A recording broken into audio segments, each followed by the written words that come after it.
তো হ্যালো সিএফসিয়ান, আমি হিমেল পড়াশোনা করছি ঢাকা বিশ্ববিদ্যালয়ের বোটানি ডিপার্টমেন্টে।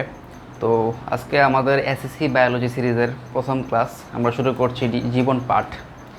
জীবন পাঠ, দেখো জীবন পাঠ মানে কি? জীবন পাঠ মানে হচ্ছে জীবন সম্পর্কে আলোচনা।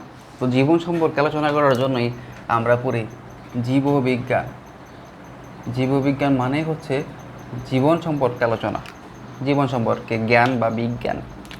এইটাকে আমরা ইংরেজিতে বায়োলজি বলি। বায়োলজি, জীববিজ্ঞান মানে হচ্ছে কি বায়োলজি। এই বায়োলজি শব্দটা দুইটা অংশের সমন্বয়ে গঠিত। একটা হচ্ছে বায়োস আর একটা হচ্ছে লোগোস।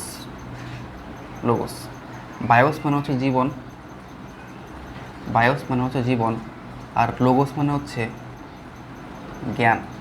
এখন জীববিজ্ঞান, বায়োলজি, বায়োস, লোগোস, এই জীববিজ্ঞান অর্থাৎ বায়োলজিতে যে সকল জ্ঞান আলোচনা করা হবে তার বেশিরভাগই হচ্ছে পরীক্ষা নিরীক্ষার মাধ্যমে প্রাপ্ত জ্ঞান। অর্থাৎ যে কোনো জ্ঞান কিন্তু জীববিজ্ঞানের অন্তর্গত না, অবশ্যই সেটাকে পরীক্ষা নিরীক্ষার মাধ্যমে প্রমাণিত হতে হবে। কিছু এক্সেপশন আছে, বাট মোটা দাগে এটি বলা যায়। তো যেহেতু এগুলো পরীক্ষা নিরীক্ষার মাধ্যমে প্রাপ্ত জ্ঞান, তা আমরা জানি যে পরীক্ষা নিরীক্ষার মাধ্যমে প্রাপ্ত জ্ঞানকে বিজ্ঞান বলে। তো এই কারণে এই বায়োলজিকে জীবজ্ঞান না বলে জীববিজ্ঞান বলা হয়। এই যে বায়োলজি, এই বায়োলজির অনেকগুলো শ্রেণীবিভাগ আছে বিভিন্ন ভিত্তিতে। একটা হচ্ছে পাঠের সুবিধার জন্য, পাঠের সুবিধার জন্য জীববিজ্ঞানকে দুইটা ভাগে ভাগ করা যায়। একটা হচ্ছে উদ্ভিদ বিজ্ঞান, আর একটা হচ্ছে প্রাণী বিজ্ঞান। অর্থাৎ জীববিজ্ঞানের যে শেখায় উদ্ভিদ সম্পর্কে আলোচনা করা হয় তাকে উদ্ভিদ বিজ্ঞান বলে। ইংরেজিতে এটাকে বলা হয় বোটানি। আর যে বিভাগে আমি পড়াশোনা করছি, ঢাকা বিশ্ববিদ্যালয়ের উদ্ভিদ বিজ্ঞান বিভাগে আমি পড়াশোনা করছি। আর প্রাণী বিজ্ঞান মানে হচ্ছে জুলজি।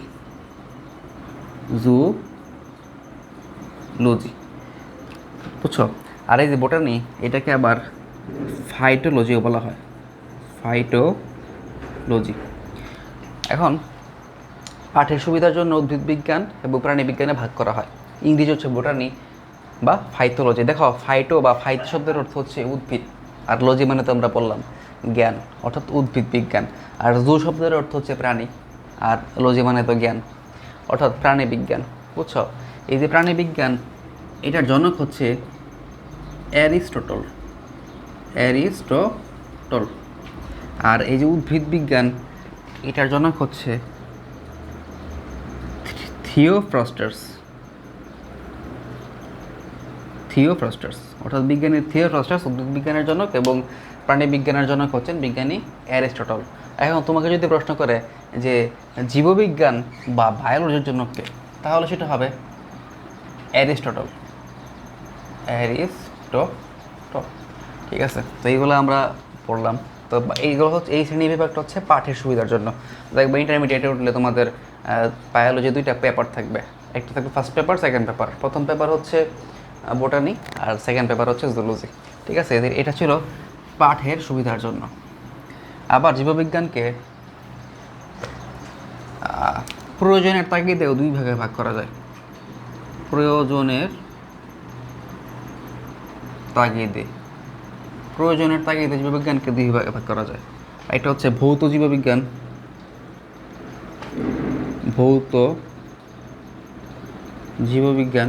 আর এটা হচ্ছে ফলিত জীববিজ্ঞান।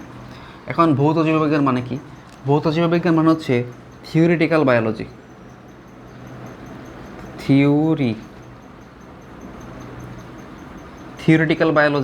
আর ফলিত জীববিজ্ঞান মানে হচ্ছে অ্যাপ্লাইড বায়োলজি। মানে এটার নাম দেখি বুঝতে পারতেছো, থিওরিটিক্যাল মানে কি? যেখানে শুধুমাত্র তত্ত্ব, মানে মেইনলি একাডেমিক পড়াশোনা করা হবে। মানে একাডেমিক পড়াশোনা দুই জায়গায় করা হবে, বাট যেখানে মেইনলি তোমার তত্ত্ব সম্পর্কে আলোচনা করা হবে, বিভিন্ন থিওরি, তত্ত্ব, মতবাদ, এগুলো নিয়ে আলোচনা করা হবে। আর অ্যাপ্লাইড জীববিজ্ঞান মানে কি? এই যে থিওরি, এই থিওরির উপর ভিত্তি করে আমাদের বাস্তব জীবনে আমরা এটাকে কীভাবে ব্যবহার করতে পারি সেগুলো নিয়ে আলোচনা করা হয় ফলিত জীববিজ্ঞানে। বুঝছো? তো দুইটারই কিন্তু ইম্পর্টেন্স আছে। বুঝছো? ভৌত জীববিজ্ঞান। অর্থাৎ এখানে কি, এখানে তত্ত্ব বা থিওরি প্রায় প্রয়োগ থেকে বেশি গুরুত্ব পাবে, আর এখানে প্রয়োগ তত্ত্ব থেকে বেশি গুরুত্ব পাবে। তো এগুলো কিন্তু সংজ্ঞা আসবে, তোমাকে বলবে যে ভৌত জীববিজ্ঞান কাকে বলে, বলবা জীববিজ্ঞানের যে শেখায় তত্ত্ব প্রয়োগের তুলনায় বেশি গুরুত্ব পায় তাকে ভৌত জীববিজ্ঞান বলে। জীববিজ্ঞানের যে শেখায় প্রয়োগ তত্ত্বের তুলনায় বেশি গুরুত্ব পায় তাকে ফলিত জীববিজ্ঞান বলে। বুঝছো? তো এইগুলা সংজ্ঞা আসবে। তো এইখানে অনেকগুলো ক্লাসিফিকেশন আছে, দেখবা যে ভৌত জীববিজ্ঞানের ক্লাসিফিকেশন মানে অনেকগুলো উদাহরণ দেওয়া আছে, অনেকগুলো শাখা দেওয়া আছে, যদিও এগুলো আনলিমিটেড শাখা আছে, মানে অনেক শাখা আছে। উল্লেখযোগ্য কিছু যেগুলো আমাদের জীবনে কাজে লাগে সেগুলো তোমাদের মানে দেওয়া আছে। তো এগুলো থেকে প্রশ্ন আসে, প্রশ্ন করে যে নিচের কোনটি ভৌত জীববিজ্ঞানের শাখা, বা নিচের কোনটি ভৌত জীববিজ্ঞান, নিচের কোনটি ফলিত জীববিজ্ঞান। এবং আরেকটা প্রশ্ন করে যে এই যে ক্লাসিফিকেশনগুলো আছে এগুলোর সংজ্ঞা বলে, যেমন ধরো হিস্টোলজি একটা ভৌত জীববিজ্ঞান, বলবে হিস্টোলজি কাকে বলে। বুঝছো? এরকমভাবে তোমার সংজ্ঞা শিখতে হবে, প্লাস কোনটা কোন জীববিজ্ঞানের অংশ এটাও মুখস্থ রাখতে হবে। তো দেখো এটা আমরা এখন পড়বো, আশা করি সহজ করে দিতে পারবো। দেখো ভৌত জীববিজ্ঞান আমরা পড়বো ভৌত আগে। ভৌত জীববিজ্ঞানের একটা ছন্দ আছে, ছন্দটা হচ্ছে বামে হসপিটালে, বামে হসপিটালে ইসিজি করি। আমি কিন্তু মানে মনে রাখার সুবিধার্থে বইয়ের সাথে মিলা পড়তেছি, টপিক মিলবে কিন্তু সিকোয়েন্স, এইগুলোর সিকোয়েন্স একটু উল্টাপাল্টা হতে পারে, আশা করি বুঝতে পারবা। দেখো বামে, দেখো বাতে মনে রাখবা বায়ো জিওগ্রাফি। বায়ো মানে কি, এটাকে পড়ছি জীব। দেখো জিও শব্দের অর্থ হচ্ছে পৃথিবী, জিও শব্দের অর্থ হচ্ছে পৃথিবী, আর গ্রাফি শব্দের অর্থ হচ্ছে নকশা বা ডিজাইন। এখন তুমি আমাকে বলো যে পৃথিবীর নকশাকে আমরা কি বলি? ভূগোল বলি, ঠিক আছে? এই কারণে এইটাকে বলা হয় জীব ভূগোল, জীব ভূগোল। এটার সংজ্ঞা চাবে, বলবে তোমাকে যে জীব ভূগোল কাকে বলে। বুঝছো? তুমি বলবা জীববিজ্ঞানের যে শেখায় ভৌগোলিক সীমারেখায়, ভৌগোলিক সীমারেখায় জীবের বিস্তৃতি। অর্থাৎ জীববিজ্ঞানের যে শেখায় বা ভৌত জীববিজ্ঞানের যে শেখায় ভৌগোলিক সীমারেখায় জীবের বিস্তৃতি নিয়ে আলোচনা করা হয় তাকে জীবভূগোল বা বায়োজিওগ্রাফি বলে। বুঝছো? এখন মেতে কি দেখো, বা মেতে হচ্ছে মরফোলজি। মরফোলজি, লজি মানে কিন্তু কি জ্ঞান, আর এটাকে আমরা বিজ্ঞান বলি যেহেতু পরীক্ষা নিরীক্ষার মাধ্যমে প্রাপ্ত। মরফোলজি রেকর্ডিং হচ্ছে, ঠিক আছে? দেখো এই যে মর্ফ শব্দের অর্থ হচ্ছে গঠন, গঠন বা আকার। লজি মানে কি জ্ঞান, এটাকে আমরা বলি অঙ্গ সংস্থান।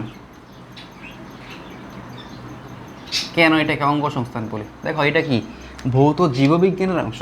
তো জীববিজ্ঞান মানে কি জীব সম্পর্কে আলোচনা, অর্থাৎ জীবের অঙ্গগুলার গঠন বা আকার কেমন এবং এগুলা কোথায় আছে, কিভাবে আছে, কেমন দেখতে, এগুলো নিয়ে যে শাখায় আলোচনা করা হয় তাকে মরফোলজি বা অঙ্গ সংস্থান বলে।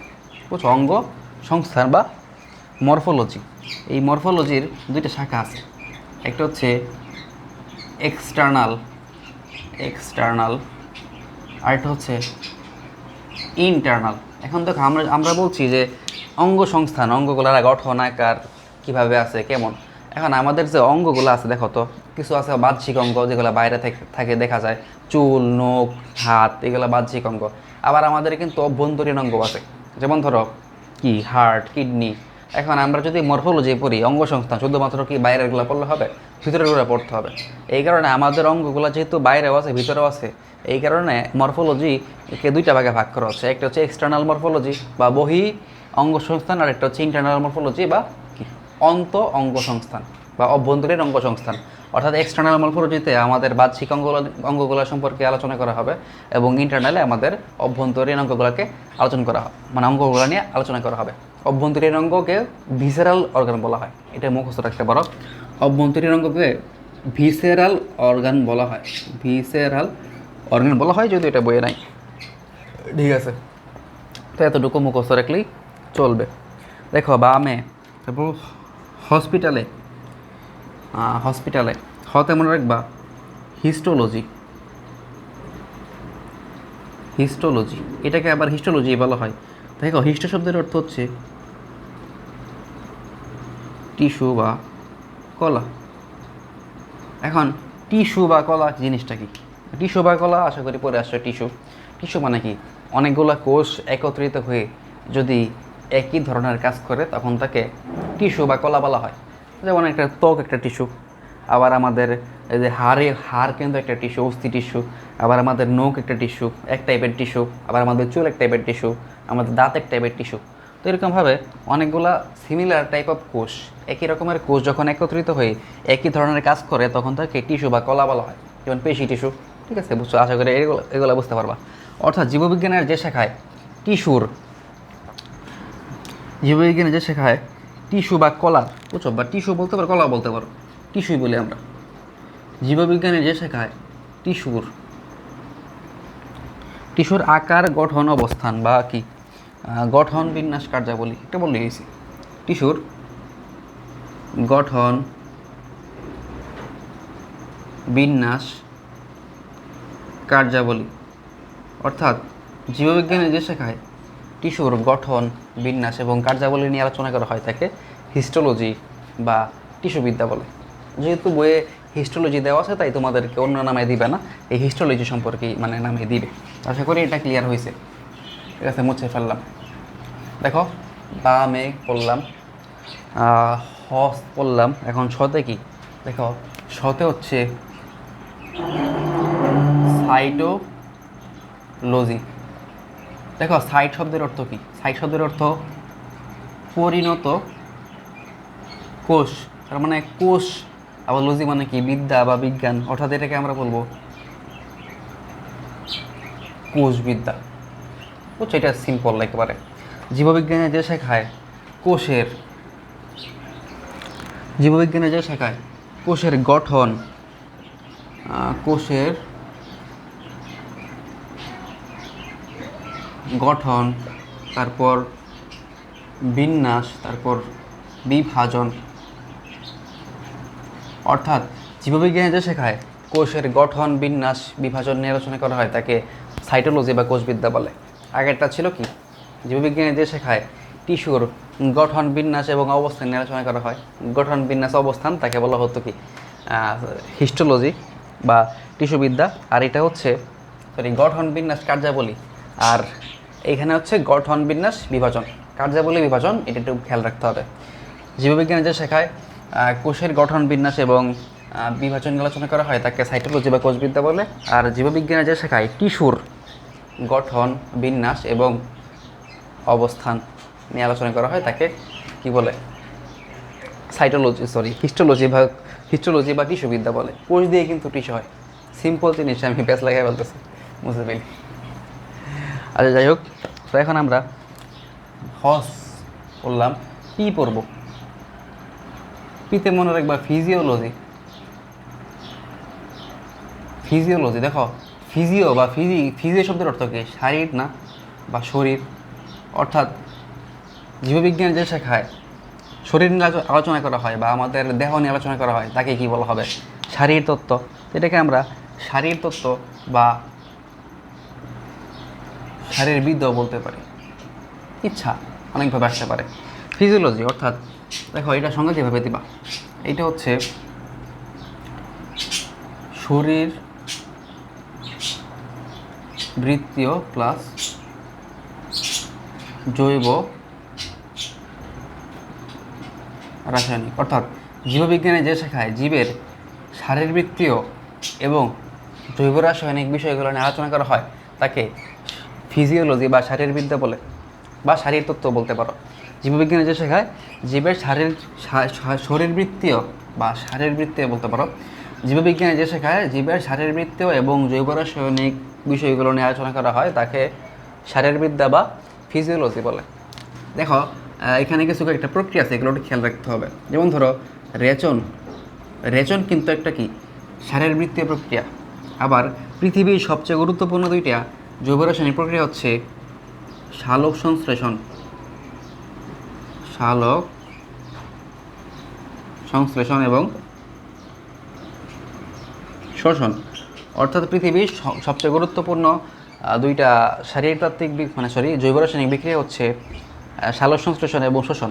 অর্থাৎ তোমাকে যদি বলে যে শারীরতত্ত্বীয় এবং জৈব রাসায়নিক কয়েকটা প্রক্রিয়ার নাম বলো, তখন তুমি বলবা রেচন, সালোক সংশ্লেষণ, শোষণ। এর মধ্যে রেচন হচ্ছে শারীরবৃত্তীয় প্রক্রিয়া আর সালোক সংশ্লেষণ এবং শোষণ হচ্ছে জৈব রাসায়নিক প্রক্রিয়া। এখন কেন এগুলো শারীরতাত্ত্বিক প্রক্রিয়া আর কেন এই দুইটা জৈব রাসায়নিক প্রক্রিয়া, এটা কিন্তু পরবর্তীতে জানতে পারবা আস্তে আস্তে। আরও একটু কেমিস্ট্রি পড়বা, কেমিস্ট্রি পড়ার পর আর অন্যান্য অধ্যায় পড়বা, তখন জানতে পারবা। এখন জেনে লাভ নেই, ঠিক আছে? আমরা মোটামুটি অনেকটাই পড়ে ফেলছি। দেখো এখন হসপিটাল, টাতে কি মনে রাখবা? টাতে মনে রাখবা টেক্সোনমি। বুঝছো? টেক্সোনমি মানে হচ্ছে শ্রেণীবিন্যাসবিদ্যা, শ্রেণীবিন্যাসবিদ্যা, ঠিক আছে? নামটা মনে রাখলে হবে। তো জীববিজ্ঞানের যে শেখায় শ্রেণীবিন্যাস নিয়ে আলোচনা, জীবের শ্রেণীবিন্যাস নিয়ে আলোচনা করা হয়, তাকে টেক্সোনমি বা শ্রেণীবিন্যাসবিদ্যা বলে। এতটুকু বললেই হবে। জীববিজ্ঞানের যে শেখায় জীবের শ্রেণীবিন্যাস বা টেক্সোনমি নিয়ে আলোচনা করা হয়, তাকে শ্রেণীবিন্যাসবিদ্যা বলে। শেষ। তো এখন হসপিটালে টেক্সোনমি লে দরকার নাই। দেখো ইতে কি মুখস্থ রাখবো? ইতে 4টা জিনিস। প্রথমটা হচ্ছে এমব্রায়োলজি। এমব্রায়োলজি, লজি মানে বিজ্ঞান। দেখো এমব্রায়ো শব্দের অর্থ হচ্ছে ভ্রূণ। এমব্রায়ো শব্দের অর্থ হচ্ছে ভ্রূণ। দেখো ভ্রূণ কিভাবে গঠিত হয়? প্রথমে জনন কোষ থাকে, জনন কোষ, পুং গ্যামেট, স্ত্রী গ্যামেট বা পুং জনন কোষ, স্ত্রী জনন কোষ। এই জনন কোষ দুইটা একসাথে মিলিত হয়, তারপর নিষেক হয়। নিষেক হওয়ার পর জাইগোট গঠন হয়। জাইগোট অর্থাৎ ধরো এটা একটা শুক্রাণু, এইটা একটা ডিম্বাণু, দুইটা মিলে একটা জাইগোট গঠন করবে। জাইগোট হচ্ছে প্রথম কোষ, জীবের প্রথম কোষ, এটা হচ্ছে জাইগোট। দেখো জনন কোষ থেকে জাইগোট হলো, জাইগোট থেকে কি হবে? ভ্রূণ হবে। এই ভ্রূণ থেকে পরবর্তীতে পরিণত শিশু হবে। অর্থাৎ জীববিজ্ঞানে যে শেখায় জনন কোষের উৎপত্তি, ভ্রূণের গঠন এবং পরিস্ফুটন নিয়ে আলোচনা করা হয়, তাকে এমব্রায়োলজি বা ভ্রূণবিদ্যা বলে। কেন? দেখো প্রথমত ভ্রূণ গঠন হইতে হলে জনন কোষের উৎপত্তি হতে হবে, তারপর ভ্রূণ গঠন হইতে পারবে। জনন কোষের উৎপত্তি, তারপর ভ্রূণ গঠন হইল, জাইগোট থেকে ভ্রূণ গঠন হইল, এবং ভ্রূণ যে পরিণত শিশুতে পরিণত হলো, এটাকে আমরা কি বলি? ভ্রূণের পরিস্ফুটন। অর্থাৎ কি পরিস্ফুটন হচ্ছে, প্রথমে ভ্রূণ ছিল, তারপর শিশু হচ্ছে। অর্থাৎ জীববিজ্ঞানে যে শেখায় জনন কোষের উৎপত্তি, ভ্রূণের গঠন এবং পরিস্ফুটন নিয়ে আলোচনা করা হয়, তাকে এমব্রায়োলজি বা ভ্রূণবিদ্যা বলে। বাংলা লিখতে মনে নাই, প্রবলেম নেই, এমব্রায়োলজি বা ভ্রূণবিদ্যা বলে। ঠিক আছে? পরেরটা দেখো, পরেরটা হচ্ছে এখানে লিখে ফেলি। পরেরটা হচ্ছে ইভলিউশন। ইভলিউশন, ইভলিউশন, ইভলিউশন মানে হইতেছে বিবর্তন বিদ্যা। বিবর্তন বিদ্যা, এটা সংজ্ঞা হচ্ছে জীববিজ্ঞানের যে শেখায় জীবের বিবর্তন সম্পর্কে আলোচনা করা হয়, তাকে বিবর্তন বিদ্যা বা ইভলিউশন বলে। তারপরে একটা হচ্ছে ইকোলজি। বুঝছো? ইকোলজি। দেখো ইকো শব্দটা আসছে ইকোস থেকে। ইকো শব্দের অর্থ হচ্ছে বাসস্থান বা আবাসস্থল। এখন আমাদের আবাসস্থল বা বাসস্থান কোনটা? পরিবেশ, আমরা তো পরিবেশেই থাকি বা পরিবেশেই বিচরণ করি। আমরা করি, বিভিন্ন প্রাণী করে, সবাই তো আমরা পরিবেশেই থাকি। অর্থাৎ ইকোলজি মানে কি? ইকোলজি মানে হচ্ছে পরিবেশের সাথে জীবের আন্ত সম্পর্ক। অর্থাৎ জীববিজ্ঞানের যে শেখায় পরিবেশের সাথে জীবের আন্তঃসম্পর্ক নিয়ে আলোচনা করা হয়, তাকে ইকোলজি বলে। বুঝছো? ইকোলজি। আর এটাকে তুমি বলতে পারো বাস্তুবিদ্যা।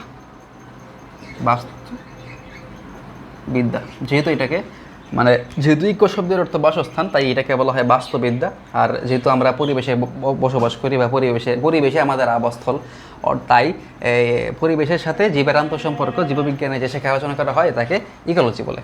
আশা করি বুঝতে পারছো। লাস্টে একটা পড়বো, সেটা হচ্ছে এন্ডোক্রাইনোলজি। বুঝছো, এন্ডোক্রাইনোলজি। এন্ডো মানে হচ্ছে ভিতর, ক্রিন শব্দের অর্থ হচ্ছে ক্ষরণ, অর্থাৎ এমন একটা কিছু যেটা ভিতরে ক্ষরণ হয়। তো ভিতরে ক্ষরণ হয় এমন একটা কী আছে, সেটা হচ্ছে হরমোন। হরমোন আমাদের দেহের ভিতরে ক্ষরণ হয়, যেমন ধরো অ্যাড্রেনালিন, টেস্টোস্টেরন, এগুলো তো আমাদের ভিতরেই ক্ষরণ হয়, হরমোন। বুঝছো, অর্থাৎ জীববিজ্ঞানের যে শেখায় হরমোন সম্পর্কে আলোচনা করা হয় বা হরমোনের কার্যকারিতা সম্পর্কে আলোচনা করা হয় তাকেই এন্ডোক্রাইনোলজি বলে। হরমোনের কার্যকারিতা, হরমোনের কার্যকারিতা, আশা করি বুঝতে পারবা। বুঝছো, অর্থাৎ জীববিজ্ঞানে যে শেখায় হরমোনের কার্যকারিতা সম্পর্কে আলোচনা করা হয় তাকে এন্ডোক্রাইনোলজি বলে। তো এইতে চারটা, ইমিউনোলজি, ইভোলিউশন, ইকোলজি এবং এন্ডোক্রাইনোলজি, এগুলো সিম্পল আশা করি বুঝতে পারছো। দেখো লাস্ট আরেকটা বাকি আসছে, তাহলেই হবে আশা করি ইসিজি। জিতে মনে রাখবা জেনেটিক্স। জেনেটিক্স, তো জেনেটিক্স মানে কি, জীববিজ্ঞানে যে শেখায় জীবের জেনেটিক্স বা বংশগতি, এটাকে আমরা বলতে পারি কি বংশগতিবিদ্যা। আমরা বুঝি নর্মালি, বাট বাংলা লিখতে হবে আর কি, বংশগতিবিদ্যা। অর্থাৎ জীববিজ্ঞানে যে শেখায় জীবের বংশগতিবিদ্যা সম্পর্কে আলোচনা করা হয় তাকে জেনেটিক্স বলে বা বংশগতিবিদ্যা বলে। শেষ। তো এগুলো ছিল ভৌত জীববিজ্ঞান। এখন ভৌত জীববিজ্ঞান এগুলো মুখস্থ তুমি যদি রাখতে পারো তাহলে কিন্তু আলাদা করে ফলিত জীববিজ্ঞান লাগতেছে না। তোমাকে প্রশ্ন করবে যে কোনটি ভৌত জীববিজ্ঞান, তো তুমি দেখবা এগুলো মুখস্থ থাকলে তো তুমি আইডেন্টিফাই করতে পারবা। ধরো অপশনে একটা দিল এগুলা, তাহলে তো তুমি মুখস্থ করছো, যেটা আইডেন্টিফাই করতে পারবা। আবার ধরো বলবে যে কোনটি ফলিত জীববিজ্ঞান, তো অপশনে 3টা দিল ভৌত জীববিজ্ঞান, তুমি তো পারোই, তুমি দেখলেই বুঝতে পারবা যে কোনটা ফলিত জীববিজ্ঞান। এই কারণে আমি বলবো যে ভৌত জীববিজ্ঞানগুলো আমি যে ছন্দ দিছি, এই ছন্দের মাধ্যমে অবশ্যই সুন্দরভাবে মুখস্থ করে ফেলবা। ঠিক আছে, সংজ্ঞাগুলো তো লাগবেই, সংজ্ঞা লাগবে, তবে কোনটা কি এটাও কিন্তু মুখস্থ করতে হবে। এখন আমরা যেহেতু একটা মুখস্থ করে ফেলছি, অর্থাৎ ভৌত জীববিজ্ঞানটা ভালো করে পড়ে ফেলছি, এখন ফলিত জীববিজ্ঞানের শুধুমাত্র সংজ্ঞাটা মানে পড়লেই চলবে। আবার এখানে ইন্টারেস্টিং ব্যাপার হলো যে এগুলার সংজ্ঞা তুমি নামটা দেখলেই বুঝতে পারবা। তো আলাদা করে সংজ্ঞা বা এরকম আমরা একটু মুখস্থ রাখছি না, এরকম দরকার নেই।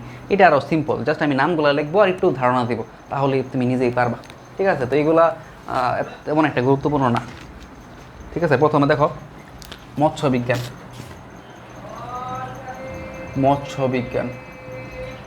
মৎস্য বিজ্ঞানকে আমরা কি বলি? ফিশারিজ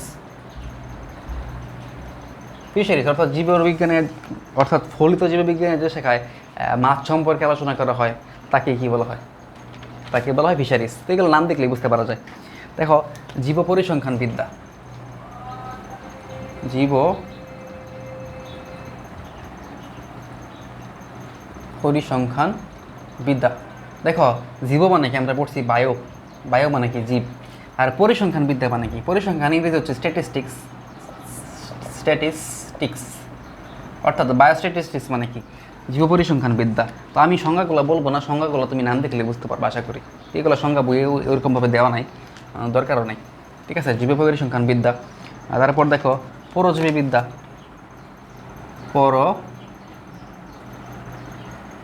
জীবীবিদ্যা। দেখো জীবী শব্দটা কিন্তু সবসময় কি, দুইটা দীর্ঘিকার। দেখো আমরা জানি প্যারাসাইট শব্দের অর্থ কি? পরজীবী। প্যারাসাইটোলজি, যেহেতু বিদ্যা এই কারণে লজি লাগাইতে হয়েছে। আর প্যারাসাইট মানে কি? পরজীবী। অর্থাৎ পরজীবী বিদ্যা মানে হচ্ছে কি? প্যারাসাইটোলজি। এখন দেখো জীবাশ্ম বিজ্ঞানের পরে জীবাশ্ম বিজ্ঞান মানে কি? লজি, অবশ্যই নামে শেষে লজি থাকবে, লজি। আর প্যালিয়ন্ট মানে হচ্ছে তোমার জীবাশ্ম, প্যালিয়ন্ট অর্থাৎ প্যালিওন্টোলজি মানে হচ্ছে জীবাশ্ম বিজ্ঞান। বুঝছো, প্যালিওন্টোলজি জীবাশ্ম বিজ্ঞান। তারপরে হচ্ছে কীটতত্ত্ব,